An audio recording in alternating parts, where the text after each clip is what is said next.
Hello friends, today in this video I will show you how to fix common file system errors in Windows 10 or 11. So guys, to resolve this issue, firstly click on Start. Now here type CMD. Right click on command prompt, run as administrator. Now here guys you have to type this command sfc space /scan now. So type this simple and easy command line sfc space /scan now, then press enter.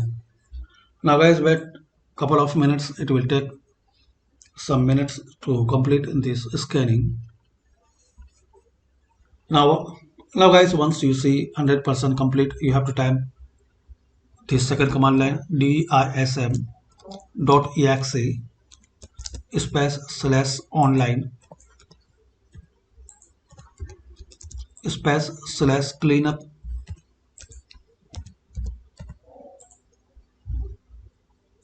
minus signed image space /restore health. Then press enter. Now guys, wait a couple of minutes. This command line also takes some minutes to complete this process. So guys, once you see this command line is scanning and complete 100%, so just you have to restart. And after restart, hopefully guys, you can fix and resolve common file system errors in Windows 10 or 11. Thanks for watching. Please comment this video worked for you or not.